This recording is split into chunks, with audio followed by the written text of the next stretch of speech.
everybody. It's good to have you guys here. We are going to be in this class exploring and reading and rereading the biblical story of Joseph and his brothers. So welcome to the six of you who are here. Those of you taking the class online, we're so glad that you can be part of this experience with us. This is the final of a whole series of classes through the first scroll of the Hebrew Bible and of the whole Bible. And we've been taking our time, just going literary unit by literary unit. And this is, it's like the climactic movement of a symphony. And so even though for the six of us, we haven't taken the tour through all of Genesis yet. For those of you taking the class online, if you are hopping in right now, but you haven't taken the Genesis classes before this, I actually might recommend that. You'll get more payoff from this story, because basically every line and paragraph we're going to be anchoring back into earlier parts of the Genesis scroll. But this is the great climax of the story of Jacob's sons, Joseph and his brothers. So what we're going to do for these first few sessions is I'm just going to try and set the table and orient us. Just in this first session, we're just going to overview the story as a whole and consider how Jesus and the Jewish readers of the Hebrew Scriptures in Jesus' time, what they would have seen here and what Jesus says that he saw in this story, because that's what I want to see. The only reason I'm reading these texts, and I'm guessing it's true for you, is because we follow Jesus, the Messiah of Israel. And so we read Israel's scriptures as our own scriptures because we follow the Israelite Messiah, Jesus. And so I'm not in the habit, well, actually I am now in the habit of reading ancient Near Eastern texts. But when I was a normal person, I didn't. And most normal people don't. But here we are. We're going to spend a lot of hours pondering these ancient Israelite texts that Jesus cared a lot about, and we're going to try and read them from his perspective. So we're going to overview in this first session, and then we're going to play some catch up of like, what's the story so far? What are you supposed to already know walking into the story of Joseph and his brothers? And then we'll put some reading tools in our hands for why we're going to be looking at and focusing on the things that we will, and then we'll be off to the races after a few beginning sessions. But first things first, this course is on the story of Joseph and his brothers. So let's just take a few minutes, and whether you've read it already recently or not, I'll just play tour guide real quick. So I suppose this course could be 10 minutes long, and it would be this overview right here. But of course, we know there's way more. This is on in the notes, and I just have kind of a visual outline of the story and why it's even laid out the way that it is. I'll kind of explain. The story of Joseph and his brothers. These are the 12 sons of Jacob, who is the son of Isaac, who's the son of Abraham, who's the son of a guy named Terach, who's 10 sons away from a guy named Shem, who's the son of a guy named Noah, who's 10 generations away from a set of characters named Adam and Eve. So that's all the generations in the Genesis scroll. And we're at now a story of 12 sons. And it's the second to last son, Joseph, who's the key character, who's elevated, literally and metaphorically, in the opening scene. The story of Joseph and his brothers has three, you could call them acts, using stage play metaphors. And actually, the three acts are really intentionally organized in how they transition from one another. So here's the overview. Act 1. The story is going to begin with a 17-year-old Joseph. Quick note, Joseph comes to us from the English translation tradition. The name Joseph, in Semitic languages, there's no sound or letter for J. It's the equivalent of, in English, we have the letter J, and we have the letter Y, yeah. But in any languages connected back to Semitic root, but also many European languages too, just have one letter, which is Y, the letter Y, yeah. So in Hebrew, his name's Yosef. Actually, there's no J's in any of the Hebrew names of the characters in the Bible. It's all just put in a yeah. So it's Yosef, and the son of Yaakov. And so Yosef. So in the notes, I'm going to try and preserve that Hebrew pronunciation, but you can say whatever you want to say, but I'm going to stick to Yosef. So it begins with a 17-year-old Yosef who has some dreams about how he is going to be elevated as the ruler of his brothers and of the universe, ruling over the sun, moon, and stars. Well, his brothers are not into these dreams at all, so he's going to be kidnapped by them. And one of his brothers, Reuven, is going to try and rescue him, but that plan fails. Instead, it's his other older brother, Yehuda, or Judah in English. Yehuda makes a plan to counter Reuven's plan, and that plan is successful because it involves selling Joseph as a slave down to Egypt. The sons go then and deceive their father about what happened to Joseph, and their father is brokenhearted. Next comes a story about that deceptive older brother, Yehuda, and it's a story about how he is deceptive towards his daughter-in-law. And that deception is actually going to destroy the future of his family. Yeah. And so his daughter-in-law counter-deceives her deceptive father-in-law, and through that counter-deception actually saves the family line from destruction. Then we go back to the story of Joseph, and he goes from being in prison down in Egypt to his dreams coming true, being elevated as ruler over Egypt. That's Act 1. And you can see the dreams of his elevation. He goes down into the prison in Egypt, and then he's elevated up as the ruler of Egypt. You see that nice little arc there? Act 1. Yeah. Act 2. There's a famine in the land, food shortage. And so those brothers end up going down to Egypt looking for food. And who do they meet there? The brother that they sold into slavery. And now Joseph begins his own deceptive scheme to test his brothers. And so he puts his brothers through a whole series of tricky tests to try and recreate the circumstances in which they betrayed him so long ago. And in so doing, he reveals whether or not they've changed. And in fact, they have. What happens in the center unit is that Joseph takes one of their brothers, keeps him in prison, sends them back with food, and when that food runs out, their dad Yaakov says, hey, go get more food from Egypt. And they say, well, we can't unless we bring your youngest, most beloved son, Benjamin. Of course, Benjamin is the younger brother of Joseph.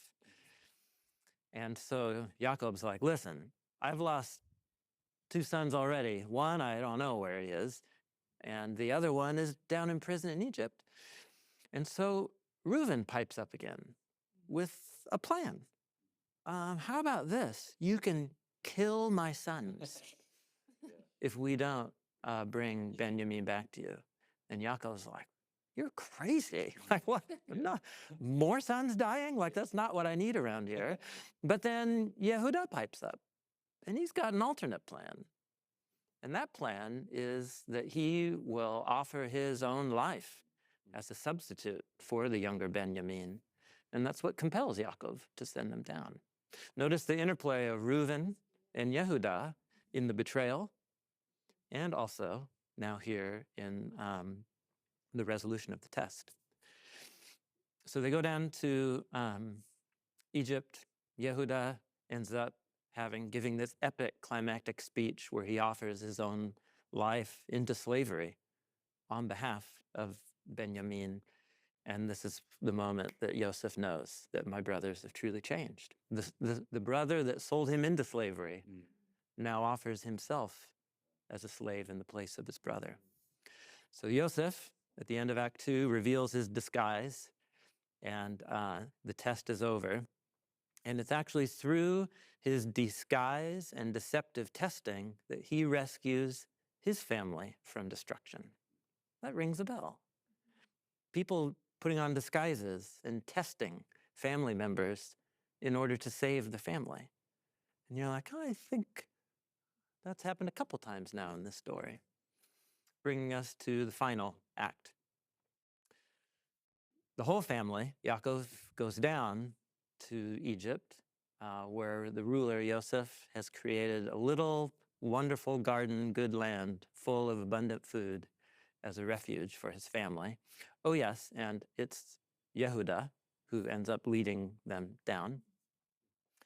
Yosef provides food for his family, he provides food for the Egyptians, and then the story ends with Yaakov, the father, drawing near to his death. And so he gives a blessing upon Yosef. He elevates Yehuda as the ruler among the brothers, and he gives a non-blessing to Reuben. And then both Yaakov and Yosef draw near to death at different times and ask their family to take their bones and bodies up out of Egypt to bury them in the land of Canaan. And that's the story. So what I'm trying to show in terms of how the story's been designed, this little visual thing in my notes is just a visual abstraction to try and mark the way the story itself has been designed into these chunks. And notice how there's symmetries and matching correspondence around all of this. The theme of Yosef as the ruler going down low and then being raised up high is a feature of both the first act and the third act. Notice the repetition of Reuben, who's the firstborn of Yaakov, versus Yehuda, the fourthborn of Yaakov. And at every act, they have these competitions, as it were. So you've got these three brothers prominent among the 12. You've got Reuben, who ought to be the firstborn. Then you've got Yehuda, who keeps being prominent. And then you've got Yosef, the younger, who keeps being the ruler. There's something going on here that we're going to spend a lot of time pondering. The firstborn and the second to lastborn end up being put into inverse opposite relationships, which is a theme in Genesis scroll. Notice how disguises and deceptions keep playing a role here. Sons deceive a father, daughter-in-laws deceive a father, and that father-in-law was actually the son who deceived his father in relation to his brother. It gets, like soap opera real quick here. So this is clearly a story about a family fracturing apart through jealousy, anger, and betrayal, but also about how those betrayals end up becoming the vehicle for the purposes of God in this family. It's actually through these betrayals that God is able to counter and weave a story of rescue and transformation, despite what these people keep doing to each other. And it ends with a promise of a ruler who will bring a blessing out of this family for all of the nations by the end of the scroll. So you could just say, well, that's a cool story. What's it about? Well, I guess it's about, what you could just say by reading it. But why is this story at the end of the Genesis scroll? And why is this story the climax of the first scroll that makes up the whole of the collection of the Hebrew Scriptures? What's it here for? And how does it fit into the bigger picture? And so here, I just want to turn to some words of Jesus to get his perspective, because Jesus had a very worked out view of what he thought the Scriptures of Israel were about. And it gives us an important perspective on, I think, how we want to go about trying to process a story like this. There's many places we could go. We'll just go to Luke chapter 24 for the moment. In Luke 24, there's 2 stories about the risen Jesus appearing to his closest followers, and they're freaked out, or, like any person would be if you saw your friend executed, and then all of a sudden he's like alive standing in front of you. That would be intense. So in this scene at the end of Luke 24, he appears to his followers, and they're in a room, in an upper room, and the door had been closed. And then all of a sudden he's there. And when he appears to them, they think, this is in verse 37, they're startled and frightened. Yeah. They thought they were seeing a disembodied spirit. And he said, what's wrong? Oh, am I freaking you out? Because I just died a couple days ago. So let me just, here, it's me. Like, I've got a body. And look, here I am. He showed them his hands and his feet, alluding to the scars from the nails. And then, his stomach growled. And he's like, man, this resurrection business is really exhausting. I'm so hungry. So they gave him fish. Yeah. And while they're having a meal, he said to them, verse 44, everything that just happened is in sync with what I've been trying to tell you would happen for like the past couple years. Everything that's written about me in the Torah of Moses, in the prophets, and in the Psalms had to come to its fulfillment. And then he opened their minds to understand the scriptures, so the New Testament, even though we're reading this in a collection called the New Testament, none of the writings of the New Testament were written yet. So when he says the scriptures, he means what we call the Hebrew Bible or the Old Testament.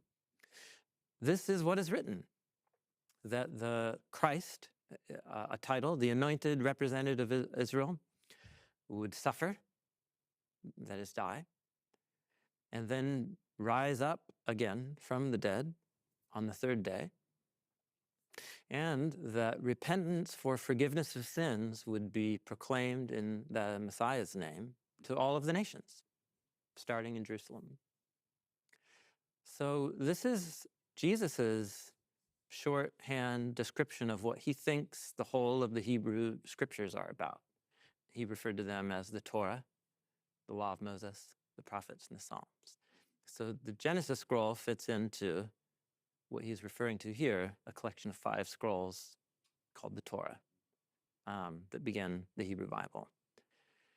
So this might be over redundant, but so what Jesus is saying is what he sees in the whole of the Hebrew scriptures, including the Genesis scroll, which also includes the story of Joseph and his brothers. What does Jesus think this story is about? It's about an anointed one. So one that God selects and chooses out from among the many. That one undergoes suffering. That one undergoes an exaltation from the dead. And it results in repentance for forgiveness of sins. So repentance means to turn around. So when that anointed one suffers and then is exalted from their suffering, when people see that, they go, oh my gosh, I need to do something different than I've been doing. And then when they turn around, what that results is in a whole transformation of who they are, their moral failures, the way they wrong other people and wrong God, is forgiven. And then out of that forgiveness and turning around, there's a message that goes out to the nations, starting from this family in Jerusalem. Now, if you just stop, I actually can't think of a better shorthand summary for the Joseph story than Luke 24, verses 46 and 47. Are you tracking with me? Yeah. You can just see the outline of the story here. And so it raises the question of what does he mean when he says the Torah, the prophets, and the Psalms are written about me? So let me just throw one last a metaphor that's been very helpful for me, and then we can process this together. So when we think about Jesus saying that he's the fulfillment of some kind of promise or prophecy from the Hebrew scriptures that are all written centuries before him. So there's different ways throughout history that Christians have tried to understand what that means, that the Hebrew scriptures point forward. And so there's different ways you could see the story of Joseph and his brothers pointing forward. But there aren't any predictions in the Joseph story about, hey, dear reader, a Messiah is coming. And so what Jesus sees in the story of Joseph, we need to learn what are the questions to ask of the story that get you to this ending point. Does that make sense? Yeah. Like, we want to reverse engineer. I want to know how to read the story the way that he read it. And so that's essentially what we're going to be doing. Yeah. And so one way to think about it is a metaphor of, there's these are very common now in digital image space, the photomosaic, using dozens or hundreds of smaller images, and then usually, I think, using a computer algorithm to make big composite mosaic photos that are larger. You've seen these? Yeah, they're kind of, whatever they're. But what's funny, like 20 years ago, I would like, photomosaic would not be a thing, but now it is a thing, a part of our vocabulary. So here's what's interesting. You can Google around and you'll discover there's a guy named Robert Silvers who claims to be the inventor of the photomosaic. And he has a website, of course, where he displays a lot of his early photomosaic art. And on that website, he has some famous portraits that he made.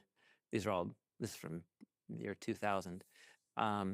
And so here's an image of Louis Armstrong, one of the most important foundational early African-American jazz players, trumpet players, just luminary.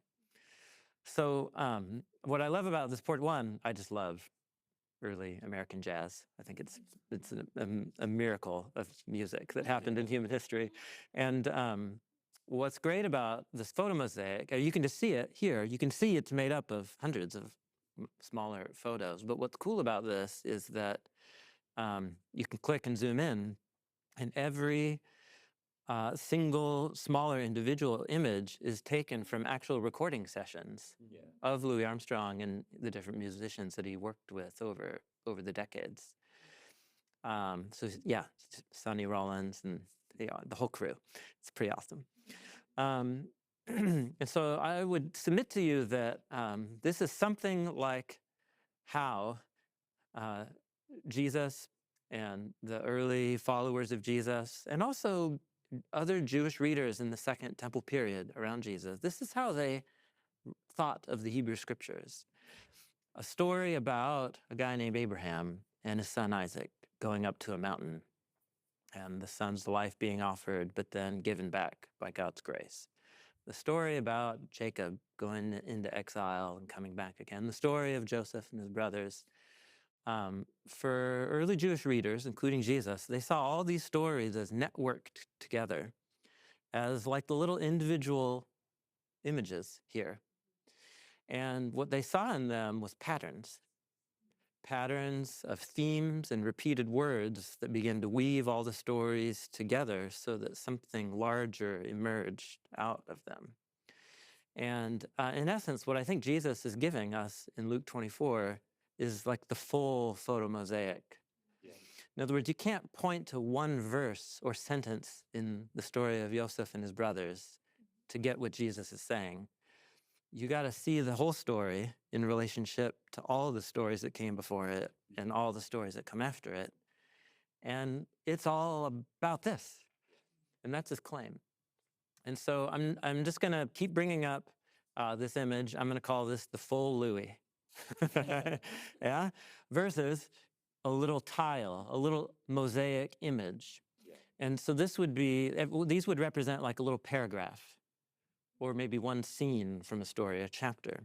And it's when you begin to back up and see it at larger levels of scale that you really do see emerging from the story of Joseph and his brothers the thing that Jesus says is there. And to me, just going on that journey of reverse engineering, how did Jesus get to this summary, has been really an adult lifelong obsession of mine, because it's just a joy to read these texts and imagine what it would be like to be Jesus, reading and learning and memorizing these texts as he did from his childhood. And then at some moment, maybe around his baptism or time in the wilderness, it hits him like a dove that it's about him. So I want to keep us in that space, and I want that to kind of be a preface for everything that we're going to do. Thoughts, questions, or comments about that starting point? Yeah.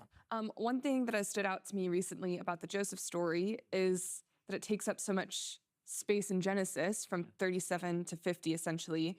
When I would expect that to be maybe dedicated to Judah, because he is where the king of David will come from, and then just trying to figure out, like, okay, why does Joseph get so much space in this story? And then even how you highlighted Judah's role, I'd never really quite seen in that way of his successful plan. I'm like, I don't really see how Judah's significant at all. He seems to get very little attention. But yeah, I guess looking at it from that different perspective of not where's Jesus going to come from, what line, but that this story is like giving us that shelf space for Jesus's story and kind of wiring our minds to look for that. I don't know, that's really helpful, because that did kind of confuse me. I'm like, he's not a patriarch, he's not Judah, like, I don't understand.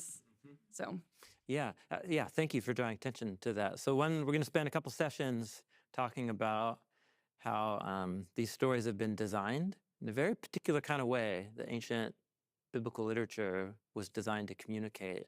And it's really different than how we take in stories today. So where characters and moments occur in relationship to each other is hugely significant. So the fact that Judah appears at the center of Act 1 in two stories right next to each other that are designed to illuminate each other. And then he appears at the center of Act 2. And then he appears at the beginning and at the end of Act 3. So in other words, it's less about, does Louis Armstrong appear in every single image? Or is it once you back out and you see, the strategy of where Judah appears and what's happening in those appearances communicates a lot more. In other words, it's not just what is most in terms of real estate on the scroll, but it's what's most strategically placed to flag your attention. And when you're looking for how biblical authors tried to highlight things for you through design strategy and placement, then Judah's role pops out of the story. So thank you for flagging that. That's a big question I had about this story for years and years, and I feel like I have reached a place where I think I get it, what's happening. And so we'll be sure to process that along the way. Yeah. So with that, then I would think about the author writing this, and what would be, I guess my question would be, what would their intention of adding significant parts about Judah be? Because they don't know about Jesus yet. They don't know about the Messiah. Even maybe it's before the kings and Judah's line being blessed in that way. So then what would their intention be? Yeah, thank you so much for asking that question. I'm so glad you asked. I didn't pay her to say that. Seriously. Okay. So yeah, this is hugely important. Actually, anytime you're reading anywhere in the Hebrew Bible. So what often happens is, I'm going to turn and draw for a little bit here, is when you're in a biblical story, and so, whatever your characters are, whether they're Adam and Eve, or let's just say Joseph and Judah. So what we're often tempted to do is to limit what the story could mean by limiting the perspective to the people in the story. Like, what did Joseph think about what was happening? What did Judah think about what was happening? And that's an interesting question. And I think it's something the story is trying to recreate for us as we go through the journey. But the fact is that Joseph and Judah didn't write the Genesis scroll in the form that we have it. You and I, actually, before we even get to you and I, let's just talk about the Genesis scroll. So we have the scroll called Genesis, but the scroll called Genesis is a part of a bigger collection called the Torah. That's a 5-part scroll collection. And as we're going to see, the design of the Genesis scroll has been totally coordinated and put in sync with the Deuteronomy scroll as bookends around the 3 scrolls in the middle, Exodus, Leviticus, and Numbers. It's a big, symmetrical, beautiful, awesome thing, and that's another class. But then the Torah itself doesn't sit alone in the collection. Remember, Jesus encountered the Torah, and along with a collection that he called the prophets. And then along with a 3rd collection that's really big, that has as its first scroll at the beginning, the Psalms. But he's referring to the 3-part shape of the Israel scriptures called the Torah, the prophets, and the writings, or the Tanakh. What's interesting is that the Genesis scroll has been coordinated with Deuteronomy here at the end of the Torah. It's also been coordinated with this first. Genesis has really important relationships to the opening Psalms scroll. Especially the story of Joseph is drawn upon in a huge way in the language and imagery of a number of Psalms in the opening of the Psalm scroll. So, in other words, who is talking to us and communicating to us through the story of Joseph and his brothers in the Genesis scroll? Wait, sorry. You said that that Joseph has a lot of connections to the beginning Psalms. Correct. So a lot of the okay. Yep. In other words, particularly Psalms 1 and 2 are drawing in a huge way on the language and imagery of the story of Joseph and Judah. Which what that tells us is whoever put the Psalm scroll together are themselves reading and pondering the Genesis scroll. And I would submit, although this is a different class, even had a role in doing the fine-tuning of the final shape of the Genesis scroll. So in other words, what we're asking is not what did Joseph or Judah think about what was happening. What I want to know is what did the biblical authors who put the final touches on the whole collection, what does the Joseph story mean to them? And now we're but a step away of saying, what did the Joseph story mean to Jesus? Because he didn't encounter the Joseph story limited to what Joseph thought was going on. He read the story in light of the whole collection. And the characters of Joseph and Judah and the role that they're going to play in the story of the prophets, the role that they're going to play in the writings and in the book of Psalms is all hugely significant in pointing forward to a figure like the full Louis. Yeah? And so you could say it this way. You could say the Hebrew Bible, according to the people who framed the collection, is about the Messiah. That was not a surprise to anybody. What was a surprise is that the Messiah would be named Jesus from Nazareth, who was adopted into the family of David and ended up being crucified as his way of becoming enthroned as the king of Israel. That was a surprise. But yet, the way Jesus read the story, it was the surprise that actually became, the more you think about it, the only possible way this story could have reached its resolution. And so the people who did the final organization of the Joseph story very much knew about the stories of David. And I think designed the Joseph story the way that it is to prepare you for how they designed the story of David, that prepares you for how they designed the prophecies of Isaiah, that prepares you for how they designed the book of Psalms, et cetera, et cetera. So in that sense, the story of Joseph and his brothers points to the Messiah. That's a part of its intention. So what I just laid out there is a particular take on that question. Different people would answer it from different perspectives, but I'm going to take Jesus seriously, that I don't think he's making up a meaning that wasn't already there. I think he's discovering a meaning that lots of people saw there. And the surprise is saying that it was him. I think that was the big shocker. So this will come up again, but thank you for raising that question. Maybe one more before we land the plane here. Yeah. I had a question similar to what Courtney said. I look at this, I've always looked at this as Joseph's story. But then when I was reading it, Judah, for the first time, jumped out. Yes. Yeah. Question is this, you've just pointed out how Judah's at the center of Act 1, center of Act 2, and then beginning and end of Act 3. Would a reader during the time of Second Temple have picked up on that?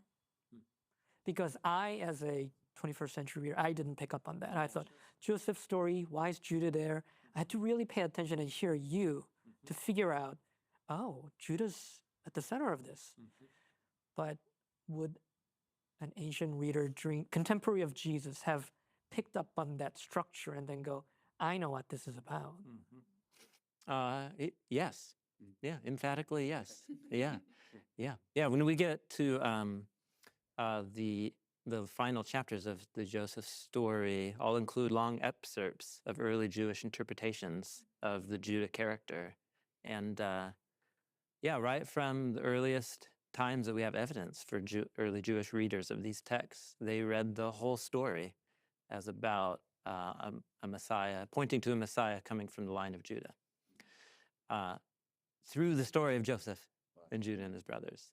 So well, we have to imagine ourselves, we're at such a disadvantage because our brains are too far gone, melted already on all the stuff that we melt our brains with. So you have to imagine a time and a cultural tradition where your earliest memories of hearing any stories are these stories as a child. And they're sung to you, they're recited to you, they're what you hear about on a weekly basis. And the stories from the Hebrew Scriptures are your media growing up as a Second Temple Jewish person.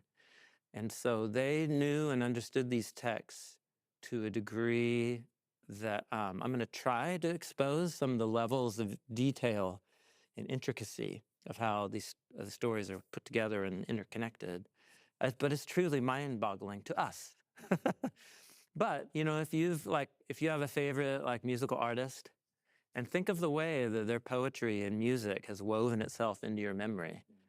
And so that a year later, you haven't listened to a song, but you can have the words right there. And you know them in the right order. And you even have melodies stuck in your brain. That's what we're talking about here. Well, I'll even notice when I hear people say certain things just in conversation, and it'll trigger a lyric from a song, just because I'm so familiar with the song. Thank you. Yeah, so the best analogy is the way that advertising media has lodged itself in our memories. Yeah. And that's all by design, because it's brilliant people with lots of degrees who are trying to hijack our brains so they can take our money, right? And so and these texts were designed with the same type of intentionality to capture the imaginations of a people and to focus their minds on what they believed was at the center of history, which is God's purpose to raise up an anointed one who would suffer on behalf of the many and be exalted on behalf of the many so that repentance and forgiveness could be announced to the nations, starting in the city of David. What if the Hebrew Bible actually is really about the thing that Jesus said it was about? Yeah. But it's all about the questions that we come to it asking. And so what questions ought we to ask of texts like the Hebrew Scriptures? So the next couple sessions, we're going to move at that question. How do we read?